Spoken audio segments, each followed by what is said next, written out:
नमस्कार मित्रांनो, steady flow updates या यूट्यूब चॅनलमध्ये आपलं स्वागत आहे. मित्रांनो, जसं तुम्ही पाहू शकता समोर तुमच्या PDF आहे. पेंच व्याघ्र संवर्धन प्रतिष्ठान नागपूर यांच्यातर्फे हे नोटिफिकेशन जारी करण्यात आलेलं आहे. 11 महिन्यासाठी काही जॉब्स निघालेले आहेत कंत्राट पद्धतींवर. तर त्याचं नोटिफिकेशन आहे. तुम्ही जर ह्याच्यामध्ये इच्छुक असाल तर याची पूर्ण इन्फॉर्मेशन एंडपर्यंत पहा. चॅनलवर नवीन असाल तर सबस्क्राईब नक्कीच करा आणि खाली कमेंट करायला विसरू नका. So let's begin. तर मित्रांनो, विषय आहे पेंच व्याघ्र संवर्धन प्रतिष्ठान नागपूर महाराष्ट्र पदभरती, जे की कंत्राट पद्धतीवर आहे. याची जाहिरात दिलेली आहे. आपण पदे पण पाहूया. पण हे जे आहे, हे सर्व जी माहिती आहे ती इथं वेबसाईट दिलेली आहे www.mahaforest.gov.in आणि ह्यांचं एक संकेतस्थळ आहे पेंच टायगर reserve.maharashtra.gov.in. या संकेतस्थळावर अपलोड करण्यात आलेली आहे. आता आपण याच्यामध्ये कोणते कोणते पद आहेत, म्हणजे कोणत्या पदांसाठी भरती प्रक्रिया आहे ते बघूया. तर यामध्ये law officer, eco tourism manager आणि एंट्री ऑपरेटर अशा एकूण 3 पदांसाठी ही भरती प्रक्रिया सुरू झालेली आहे. 17/10/2025 पर्यंत यासाठी अर्ज जे आहेत ते स्वीकारले जाणार आहेत 5 वाजेपर्यंत. त्यानंतर प्राप्त झालेल्या अर्जाचा विचार केला जाणार नाही. सर्व जे अर्ज आहेत ते ईमेलद्वारे घेण्यात येणार आहेत.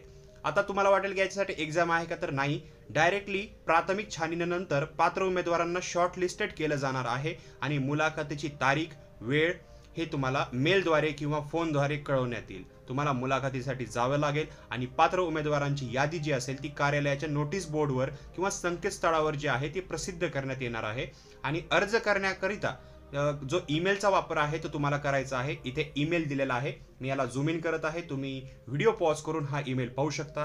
ह्या ईमेलवर तुम्ही अर्ज करू शकता. आता बघूया ते 3 जे पद आहेत ते काय काय आहेत. तर लॉ ऑफिसर म्हणजे कायदा अधिकारी हे पद आहे. एकूण पद याचे एकच आहे आणि मानधन याच्यामध्ये 50,000 रुपये आहे. याचा मुख्यालय जे आहे ते मुख्य वनरक्षक तथा क्षेत्र संचालक पेंच व्याघ्र प्रकल्प नागपूर यांचे कार्यालय. म्हणजे तुम्हाला जर जॉब लागेल तर तुम्हाला इथं जॉब करावी लागणार आहे. आवश्यक शैक्षणिक पात्रता तुम्ही व्हिडिओ पॉज करून पाहू शकता. नॉर्मल आहे की आपल्याला कोणत्याही मान्यताप्राप्त विद्यापीठातून पदवी पाहिजे, मान्यताप्राप्त विद्यापीठातून कायद्याच्या पदवीवर व सनदधारक पाहिजे. तर तुम्ही त्या जे पद आहेत त्यांची जी शैक्षणिक पात्रता आहे ती व्हिडिओ पॉज करून पाहू शकता. अतिरिक्त पात्रता सुद्धा पाहू शकता. तसेच सेकंड आहे निसर्ग पर्यटन इको टुरिझम मॅनेजर. याचं सुद्धा एक पद आहे आणि 20,000 रुपये मानधन आहे. याचं सुद्धा कार्यालयामध्येच तुम्हाला जॉब करावे लागेल. याची जी शैक्षणिक पात्रता आहे आणि अतिरिक्त पात्रता आहे ती सुद्धा तुम्ही व्हिडिओ पॉज करून पाहू शकता. तिसरा आहे डेटा एंट्री ऑपरेटर. याची सुद्धा एक जागा आहे आणि याचं मानधन आहे 15,000. याचं सुद्धा जे कार्यालय आहे ते तुम्ही पाहू शकता आणि या कार्यालयापाशीच तुम्हाला ड्युटी करावी लागेल. याच्यासाठी जी शैक्षणिक पात्रता आहे ती पाहू शकता.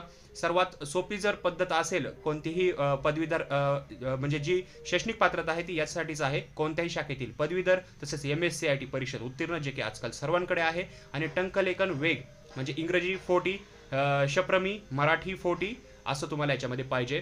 किमान 2-3 वर्षाचा अनुभव जर असला तर चांगलंच आहे. अतिरिक्त आता काही टिप्स दिलेल्या आहेत त्याच्यामध्ये, जसं की या पदांकरिता तुम्हाला मराठी, इंग्रजी याचं पुरेसं ज्ञान म्हणजे बोलता आलं पाहिजे, वाचता आलं पाहिजे, हे अत्यावश्यक आहे.